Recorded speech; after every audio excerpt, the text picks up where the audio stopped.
You're listening to the Chronicles of a Gooner, the Arsenal podcast. I'm Martin Tyler, and you're listening to Harry Symeou.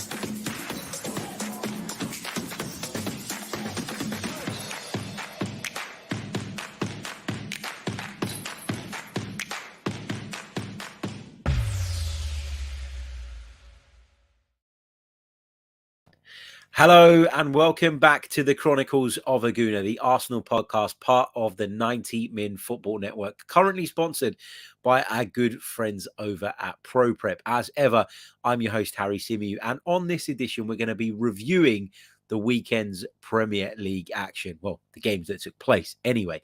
We're going to be touching on Arsenal's fourth place position at present. What does it mean? What does it look like in the grander scheme of things? Because I think a lot of people, without sounding really pessimistic, are getting carried away by Arsenal's current league position and are not taking into account the complete situation. So I want to talk a little bit about that. I want to talk about Manchester City, who are continuing to perform brilliantly and are on that incredible run that we all thought they might kick into at some point or another during the season. We're going to talk a little bit about Chelsea. Thomas Tuchel not happy with the fact that his club's request to have their game at Wolves postponed was denied. We're also going to be reflecting on that game between Spurs and Liverpool. Plenty of controversy. We'll be running through all the decisions.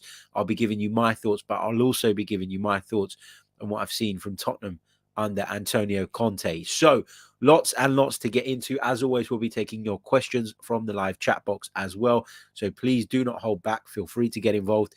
Hit the like button if you haven't done so already. Subscribe to the channel if you are new. You might be sensing in my voice that I sound a little bit under the weather. Again, this is what happens when you have a 2-year-old, nearly 3-year-old, who goes to nursery, picks up colds pretty much every other week, brings them home to you, and yeah, this is the result. You suffer. So I am a little bit under the weather, which is why my voice is a little bit croaky. If you see me reaching for a tissue to blow my nose mid-podcast, I do apologize, but needs must. Don't worry, it's not anything more than that. I have been testing because I, like a lot of people right now, am concerned about Christmas. I don't want to take anything home to the family on Christmas. So I am being very, very careful. Don't worry. It is just a cold. I can promise you that. I've had all the tests.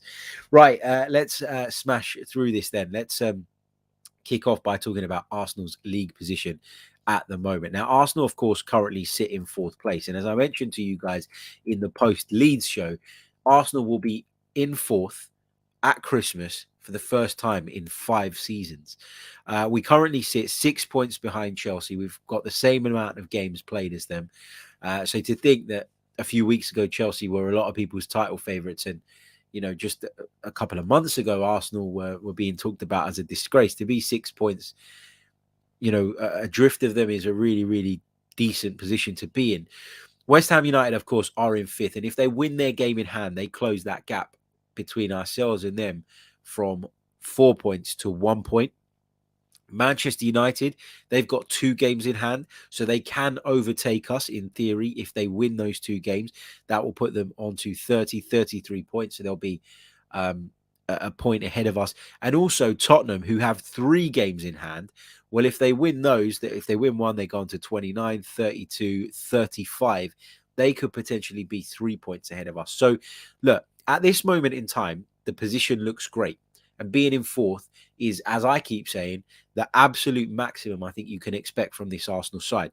But the reason I'm saying don't get carried away, and the reason I'm saying we shouldn't be going overboard about how the objective has shifted from finishing in the top 6 to now finishing in the top 4, is because of the disparity in games played between ourselves and some of the teams in and around us. Now, a lot of people would argue, and rightly so, that you'd rather have points on the board than games in hand, because points on the board are concrete, right? Points on the board are there. Games in hand, you still have to go out there and win them. And of course, these sides are now going to have a more condensed fixture schedule, which isn't going to be helpful. But the point I'm trying to make here is that if those teams win their games in hand, then all of a sudden we don't look in such a strong position. We're still in the race. We're still in contention, which is, I think, all you could have hoped for at this point in the season. But be aware that if those games in hand are won, then the table looks slightly different. So I'm not saying don't be happy about what we're seeing from Arsenal on the pitch, because it is much improved. There's a lot to take encouragement from. The youngsters are really thriving. The attacking play seems to have finally clicked. There's so much to be positive about with this Arsenal side. But all I'm saying is just be wary when adjusting your ambition or your objective or your goal from finishing in the top six, which would have been the remit at the start of the campaign, to now changing that to finishing in the top four. Because it's possible. We're in the run, we're in the race, and that's great. But it's by no means a foregone conclusion. And I think what a lot of people are doing is saying, well, Arsenal are fourth, we must be going great, we must be going well. People outside of the club as well, non-Arsenal fans have gone, well, Arsenal definitely look as though they can finish in the top four because they're fourth, failing to acknowledge and understand that the league table is a bit of a mess right now. And this is why I've had a big problem with the way the Premier League have handled this COVID situation. Now, I understand that for many, and still, despite this happening last time out, it's an unprecedented situation. I get all of that. But what you can't do is postpone games for some and allow others to play, because it creates that disparity that I'm talking about. And that disparity could play a massive part in where teams end up. Take, for example, and I used this example the other day, if you're Tottenham, if you're Newcastle, you're fighting for relegation, and you've played less games than the teams in and around you. Let's have a look at Newcastle as an example, right? Scrap Newcastle. They've played 18 games. But, all right, you're Burnley, you're Norwich, you're Watford. You guys have played less games. What you can now do is go in the January transfer window and bring in players who strengthen you, and you now play a larger proportion of your games post the transfer window, which I think is unfair. I think it's the only fair way of doing it is that when the transfer window comes, everybody has to have played the same amount of games, because you can now go out and strengthen your side and gain an advantage by having that stronger side for more games. So I don't really like the way this is all panning out. It's the same with Tottenham. Antonio Conte clearly, and we'll come on to talk about that game in a minute, has done some good work at Spurs, and they look a decent unit. But now he's going to get the January transfer window to go out there and bring in players of his own, players that he feels fit into what he's trying to do. And all of a sudden, they've got 3 games in hand with a better side than they would have had they played those games prior. So there is a problem, and it is affecting the integrity of the competition. So we don't know what's going to happen. We don't know how the Premier League are going to choose to tackle this. There is a meeting going on involving the Premier League right now at the time of recording, at the time we're live. So we will bring you an update and some reaction to what was decided a little bit later on the next podcast, if it's all publicized by that point.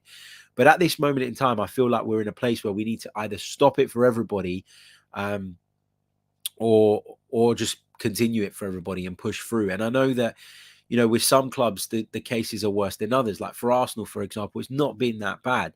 Yes, there are members of staff that have got it. Sambi Lakonga, Pablo Marie, we know, has it as well. We know that there were members of staff that picked it up. And I was, and this is my kind of conspiracy head on, but the other day I was just thinking, perhaps part of the reason we've got some of these COVID cases, I'm not saying it is, and I'm not throwing blame at him, but do you think that the fact that we do have COVID cases has contributed to Pierre-Emerick Aubameyang's punishment being so severe, if he did indeed return late without taking the correct tests and stuff? Do you think that that's led Arsenal to see it as a more severe incident? I don't know. But yeah, it's weird, it's a difficult situation to be in. And look, I acknowledge and I accept, I don't think, although the scientists will tell you that they saw it coming, I don't think we saw this coming again. I think we all felt that we'd kind of come out the other side of this pandemic. We were in a place where people were still contracting the virus, and that there was an impact, but we thought that we were in a place where we could manage it better now and that we wouldn't be taking steps backwards. But it seems as though we have. And as I say, unprecedented situation. I don't really blame the Premier League for the disparity in the fixtures now. As I say, Tottenham 3 games in hand on us, West Ham 1, Manchester United 2. That's not ideal, but it couldn't really be avoided. So I'm okay with that. But if, as the Premier League now, with all the evidence that you've got to hand and the number of cases that you're seeing arise within Premier League football clubs on a daily basis, if you do not take action to preserve the integrity of the competition, then I think you're making a horrible mistake. I really, really do. So I think it's got to be either all or nothing, as Amazon would say. You either postpone all the games for a period of time, give people some time to get things sorted, get people back, clean up, deep clean, whatever they need to do in the training complexes, etc., or you plow through. And I think it's got to be one or the other. So let's see. And what I mean by one or the other is no in between measure, no half measure. It's either stop it for everybody or don't stop it for anybody. That's, for me, what you've got to do now. So it'll be interesting to see what the Premier League decide. And as I say, for me, more importantly than anything else, more importantly than the over scheduling of fixtures, which is something we're just going to have to deal with. We can extend the season if we need to. There isn't a tournament in the summer. More important than that, we have to protect the integrity of this competition. And I'm worried that if we continue like this, then it will be damaged and we'll have a problem. And that, for me, once that's compromised, then what is the Premier League? So that's my take on that. And just to kind of round off on Arsenal as well, as I say, we're in a great position. We're playing very good stuff at the moment. It's really, really enjoyable to watch. We've got the small matter of a cup quarter-final to come on Tuesday evening as well. So another thing to look forward to. We'll get a look at some different players, you'd imagine. But yeah, it's important to be positive and happy and excited by what we're seeing. But it's also important to not lose sight of the bigger picture, and the bigger picture is clearly that the disparity in the fixture list is making the table for us look better than it actually is. So as long as you're aware of that, there's no reason why you can't enjoy the good performances, the good results. But I just don't want to hear the meltdowns on the other side when after a few weeks we might find ourselves down in 6th. It would be because of that fixture disparity more likely than anything else. Anyway, let's take it on. Let's talk a little bit. Let's start off actually with that game between Spurs and Liverpool, because that was an absolute cracker.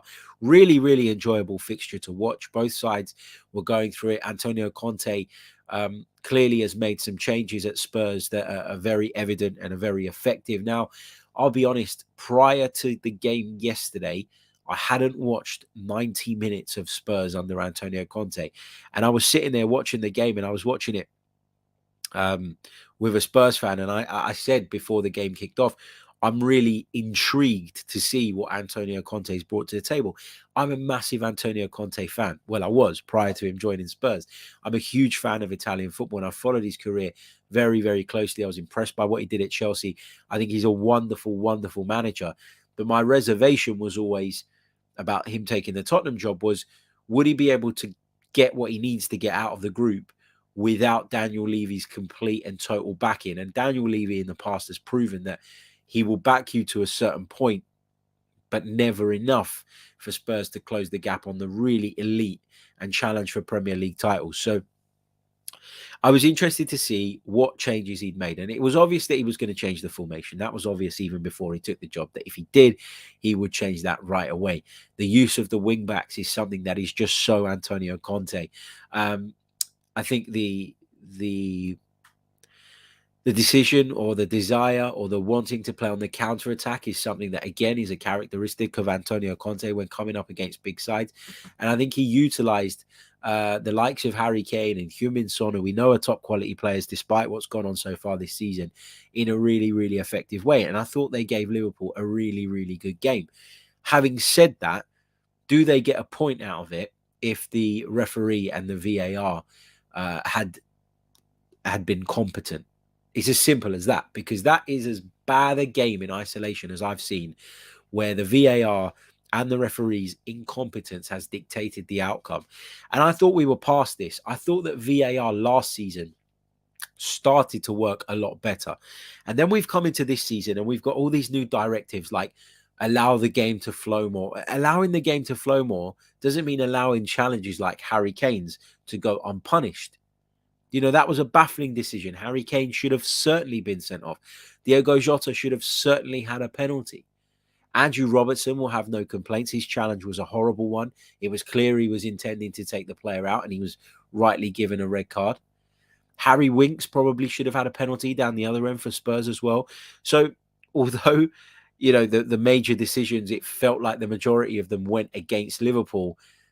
The fact that Winks didn't get that penalty, and the fact that we're talking about that now as well, it just highlights that there isn't some big conspiracy going on. There isn't an agenda from Paul Tierney or Chris Kavanagh, the referee, and VAR yesterday. It's pure incompetence. There is you can give these guys all the replays in the world and they still get it wrong. That means they're not fit for the job. I mean, we all saw the Harry Kane challenge. At first glance, I said red card.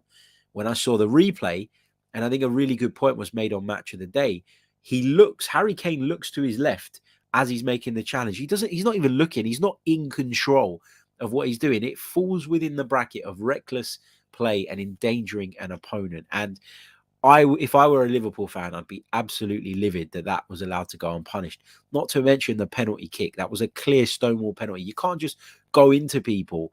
And Jurgen Klopp alluded to it after the game, didn't he? He said Paul Tierney's view on the Diogo Jota incident was that he'd stopped purposely to receive the contact. Now, we've seen players do that for years and years. Players in a way engineering the contact or putting themselves in the way of the contact, in the way of the defender, so as to win a penalty. That doesn't make it less of a penalty. If the defender doesn't touch him and clatter into him from behind, then it's not a foul and there's nothing to debate. So, it's all in the defender's hands, clearly. And I think that Emerson Royale, who made that challenge on Diogo Jota, was incredibly fortunate that it wasn't punished. So Liverpool, really kind of unhappy, frustrated by the way everything went. And they'll be frustrated by the fact that they've now fallen 3 points behind a Manchester City side who are in formidable form.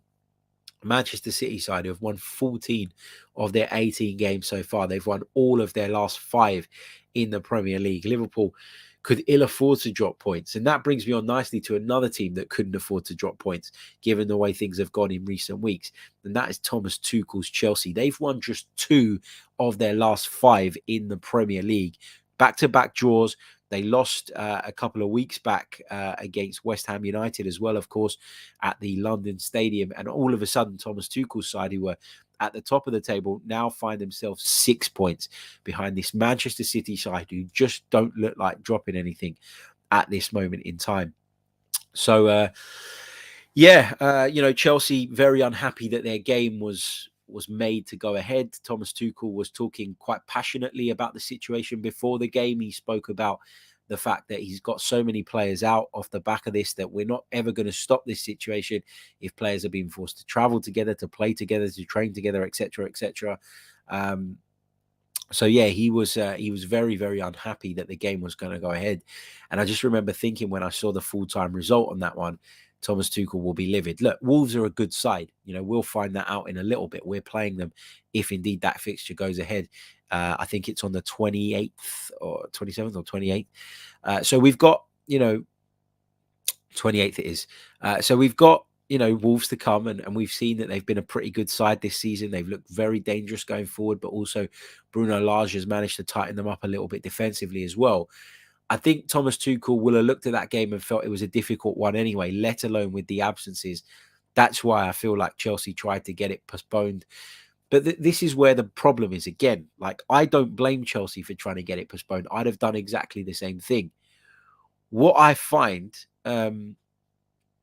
really weird is that based on what we know, and we can only go by based on what we know, there are teams that have had less COVID cases at that point who have had a game postponed.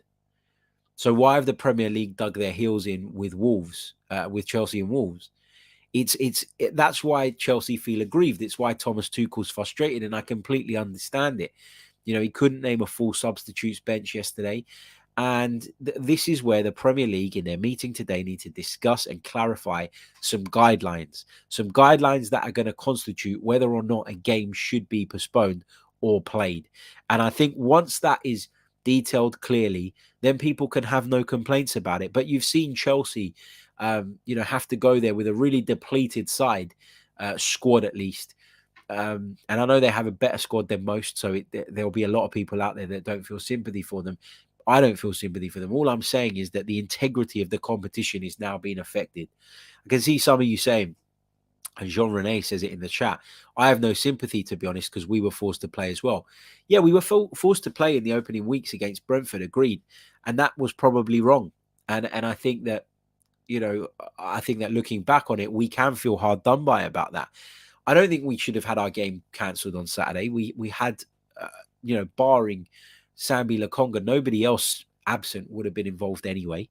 So I think for me, what you've got is a situation where we're looking back at that Brentford game and going, yeah, we were harshly treated there. We were hard done by, and we lost the game, which leads you to feel naturally even more aggrieved about it. But ultimately, two wrongs don't make a right. And that's my thoughts on it. Just before we move on, let me just jump back to the Liverpool Spurs game. Interesting that Miles, a Spurs fan who's with us now, says, Spurs fan here, we got lucky yesterday and didn't play well. Don't let the result fool you. So I didn't think Spurs were bad yesterday. If I'm being completely honest, I thought they did okay. And somebody else asked me, which I'll try and dig out who it was. Here it is. Cap says, should Ali have had a penalty too? No, not for me. That was a dive from Dele Alli, and I'm not having anything other than that. That was a clear dive for me. Look, there was contact from Alexander-Arnold, and he clearly feels the contact and takes the opportunity to tumble. But I don't think there's enough in that to give a penalty there.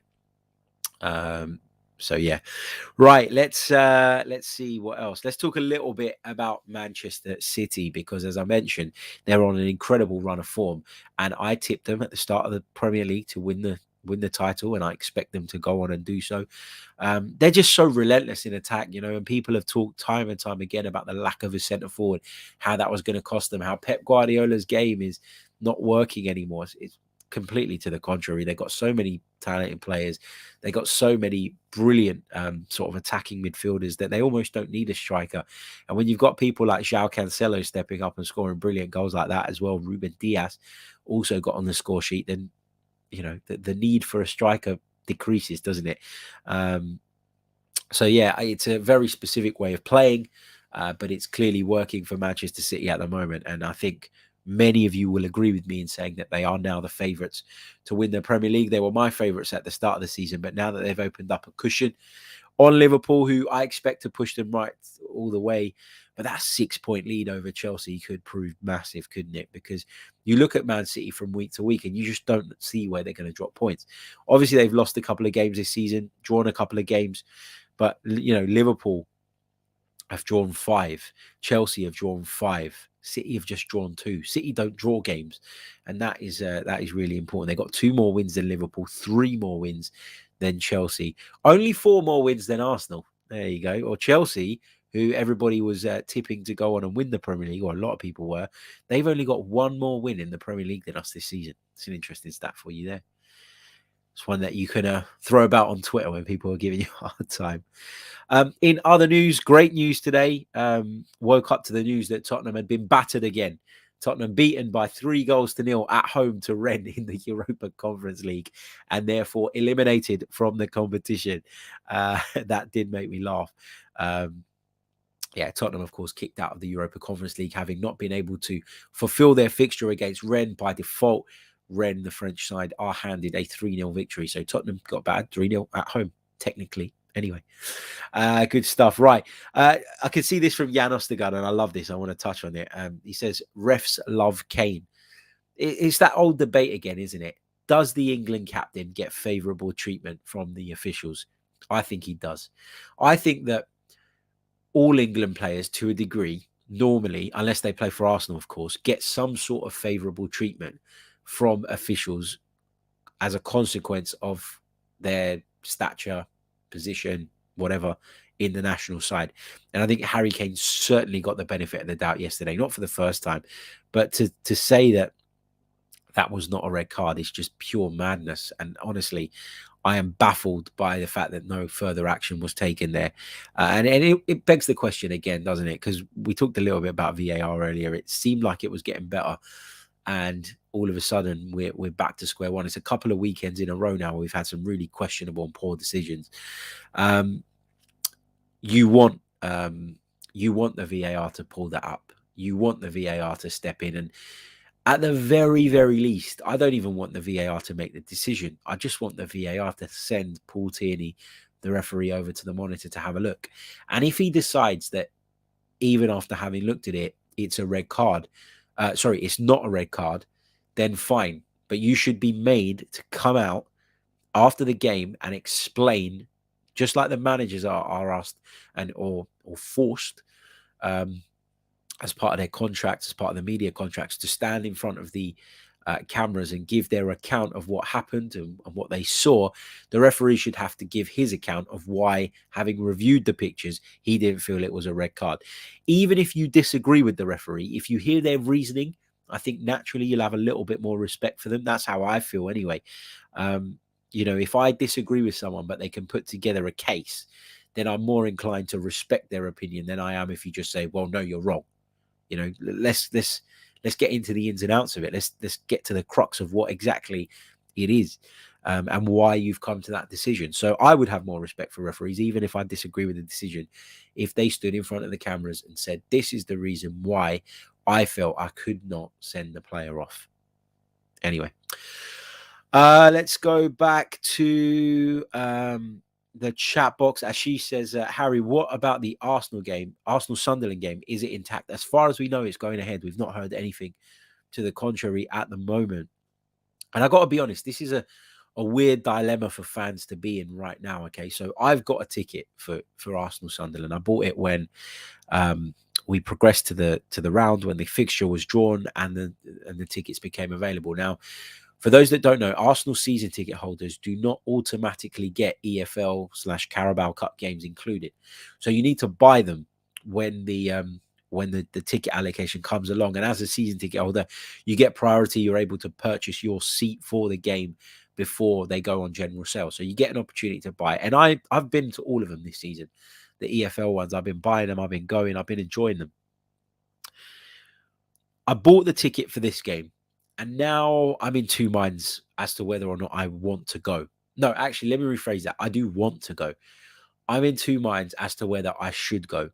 And the reason for that is the situation in London at the moment with sort of infections has gone crazy. I went to the game against West Ham United the other night, and while I thoroughly enjoyed it, obviously Arsenal winning, did I take confidence in the protocols that are in place to try and prevent those who may have COVID entering the stadium? No. There was pretty much, there was COVID passes, and it was basically like bang, I could have shown yours, you could have shown mine. So there's that. But also Christmas is just days away. And listen, last Christmas, I didn't get to see my family at Christmas. I had COVID at Christmas, as did my family, as did members of my family. And it was the shittest Christmas I've ever had. And now, do I want to go to the Emirates Stadium knowing that people or those sort of marshalling the situation are not doing enough to make anybody feel safe about it? Do I want to go just a few days before Christmas? Now, if this was any other week in the year, I'd pop my mask on, and I'd go and I'd just get on with it. But the idea of missing Christmas with my family again for a second year running is putting me off. I'm not going to lie. I probably will go in the end and probably just make sure I wear my mask because, again, that's another thing. I was watching the Serie A game last night between Milan and Napoli, and it's obviously been put into people's heads that, or it's been told to people that they need to wear masks, and they do. They wear masks within the stadium. You go to the Emirates, nobody does. So, yeah, I'm in two minds. I probably will go. I think I might go. I think I will just be extra careful because I hate staying away from football. And with a lockdown seemingly imminent again, we don't know when we're going to get to go again. So yeah, it's, the Christmas thing is playing on my mind. If it was, as I say, any other week in the year, I go, and I got, and I was unwell and I had to stay home for a week afterwards, I think I could stomach that. I don't think I could stomach missing Christmas again. So, yeah, we're going to have to see. We're going to have to see. A few of you telling me in the comments, don't go. Some of you saying go and just wear a mask. See how I feel tomorrow. If I don't go, I'll bring you guys a live watch along of the game. I know we got a lot of positive feedback on the one that we did for the Leeds game, and I really, really enjoyed it. So if I don't go, I'll bring you one of those. If I do, then it will just be the post-match reaction short, followed by the podcast when I get home. But yeah, let's see. Right, I think we'll take some of your questions. Get your questions in. Let's take 3 or 4 of those before we wrap up the show. And in the meantime, while you're doing that, while you're getting those questions in, let me just bring you guys a quick message from our sponsors and good friends over at ProPrep. Now, ProPrep is the ultimate study tool for university students undertaking science, technology, engineering, or maths-related modules, and it can halve your study time. ProPrep provide bite-sized videos relevant to the module or course, which can be accessed from any time at any time from any device. It's already helped over 500,000 students to pass their exams. They provide customized STEM study tools that match your syllabus. Long lectures are condensed into short and clear video tutorials. And after the videos, you can go through what you've just learned with interactive exercises and practice questions so you'll be ready. You can even submit questions directly to the ProPrep professors and have a video answer sent back to you within 24 hours. Our friends over at ProPrep have created a special offer just for listeners of the Chronicles of a Gooner. All you need to do is go over to their website, which is proprep.uk/info/football. The link is in the description. You can sign up for a free 30-day trial without inputting any credit card information. Please do check it out. It's ProPrep, the ultimate study tool, and we thank them for their support of the podcast. Remember, supporting ProPrep means you're supporting the Chronicles of a Gooner podcast. So if you've got any friends, family, people you know, acquaintances, whatever you call them, that are studying, that are at university, that are working really, really hard, point them in the right direction. This could really, really help them out and make their lives a lot simpler. I know that I hated studying, so yeah. Let's see what else we've got. Miles says, where's the shoulder patch jumper, bruv? It's in the wash, mate. And I'm sure as soon as my wife washes it, dries it, and then leaves it on the end of the bed for me to put away, in a desperate attempt not to actually put away my clothes, I'll probably put it back on and you'll get to see it, I'm sure, at some point this week. Let's see what we got here. Matt Tomo says, any chance Martinelli is our future answer at striker? I think there's a chance, Matt. I think, as I've said before, I think he's got all the ingredients of a really, really good centre forward. But I also think he's becoming more and more effective from the left-hand side. And I know that his personal preference is to play from the left. And I think when you do play from the left, you get slightly more freedom when you do drift infield, because you're running at the centre half, so as opposed to them marking you. So I think there is benefits to playing from the left. I think he is someone who has the attributes, as I say, to play as a centre forward. But I think his personal preference, as I say, is to play from the left-hand side. And I think Mikel Arteta is probably looking at him as a solution in one of the wider positions as well, because of his ability to carry the ball, run with the ball. I think the team's got a better balance now, which allows him to play, as I've said recently, as a left forward rather than a left winger, whereby he's asked to track back a lot more. So he could play there, and he could play there in emergencies, but I wouldn't be hanging my hat on him playing there for the foreseeable. I think basically what I mean is I wouldn't not buy a striker because Martinelli can play there. I think we still need to address that position, and Martinelli is a bonus option and someone who I still feel is better from the on the left. What else have we got? Deepak Patel says, Harry, please rate these in your order: Saka, Martinelli, Emil Smith-Rowe, and Odegaard. Are we talking about natural talent, natural ability, or their level now? If we're talking about their level now, I'm going to say Odegaard, Smith-Rowe, Martinelli, Saka. That's my order. That'd be controversial, I know. Stilton Avenger says Emil Smith-Rowe scored 7, the same as Jack Grealish, James Maddison, and Emi Buendia put together. How confident are you that we can now identify talent and buy forward?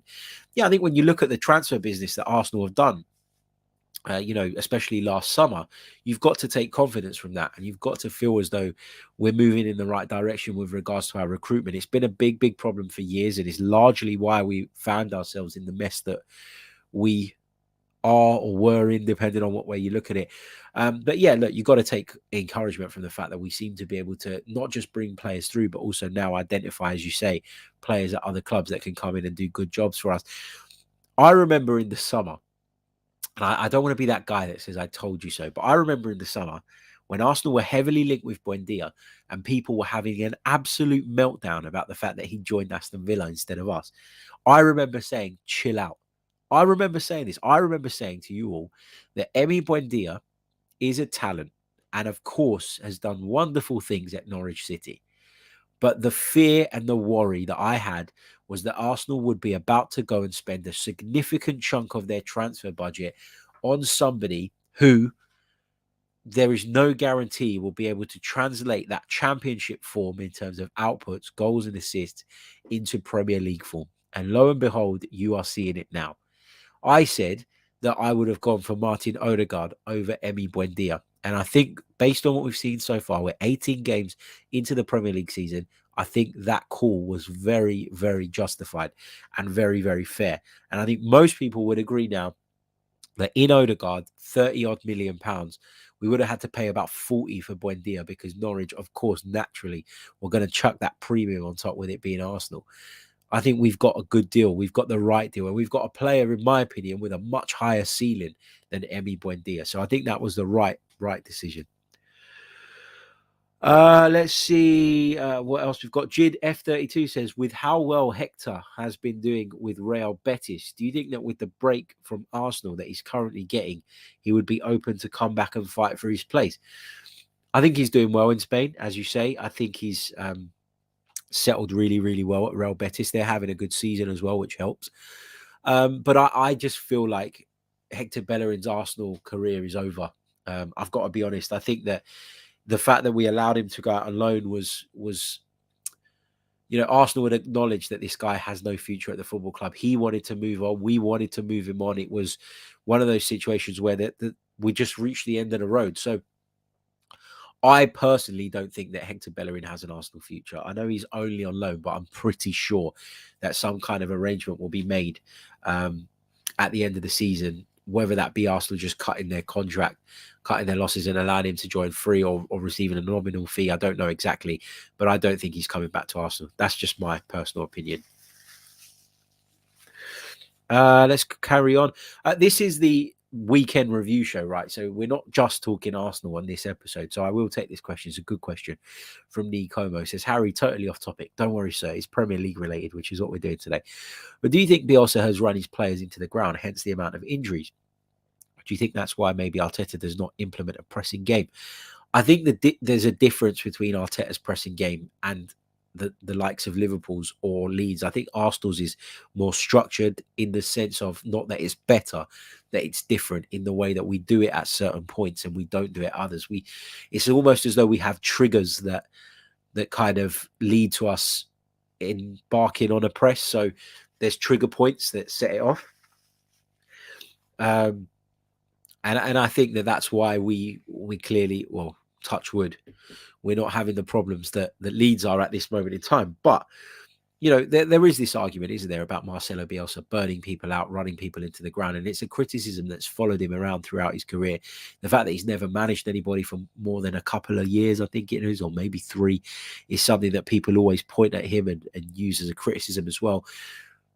But I think there's a degree of misfortune to what's happening to Leeds United at this moment in time. I think it's so easy to point the finger at Marcelo Bielsa, but you've also got to recognise they wouldn't be where they are without Marcelo Bielsa. And they had an incredible season last year. They were really good in the Championship for 2 seasons prior to that. So yeah, I rate Marcelo Bielsa, and there was a couple of stupid tweets going around on social media yesterday, which I found really weird. There was someone, I think it was someone who's quite prevalent on YouTube. He said something like, are we going to stop pretending that Marcelo Bielsa is a good manager now because he sits on boxes and lives in a flat above a shop? As if that has anything to do with why Marcelo Bielsa is so highly regarded, in the Premier League. or in world football. No, it's nothing to do with that. That's an element of his character that shows him to be a modest human being that people like and people buy into. But that's not why he's got the reputation he does have in football. It's because his philosophy, it's because of the way he sticks to his principles. And so many managers in world football at the moment, very popular and very accomplished managers, have talked about the influence that Marcelo Bielsa has had on their careers. So there we go. Let's see what else we've got. Leon Dyer says, Harry, finish the pod early. You sound bad, bro. Get some rest. I am just about to finish it. Not feeling great, as you can probably tell, but it is what it is. It is what it is. As I keep saying to you guys, and I'm sure those of you who've got young kids will know, when you send your kids to nurseries, like they come back every couple of weeks, it seems, with a cold, and I just keep on picking them up. Got a busy week of work this week. Can't afford to be ill. So I will be dosing up. I will be drinking lemon teas or whatever you drink when you're in this situation. For my Cypriots out there, I'll be drinking some Zivania as well to burn the germs away, hopefully. And we will be back with another episode a little bit later on. I've noticed that the longer I talk, the more progressively worse it gets, because I start to get blocked up. So if I have a break now, should be good for another pod a little bit later on today. Right, I'll catch you all very, very soon with more. Thank you for all your questions. Thank you for all your live interaction. I will just ask that before you leave, you hit that like button. We've got over 280 of you watching. We've only got 70 likes on the board. So let's try and get that up to 100 by the time the episode finishes, by the time the outro plays. That'll be very, very much appreciated. Like, subscribe to the channel. If you're new, you know the drill by now. I'll be back very soon with more. Until next time, goodbye.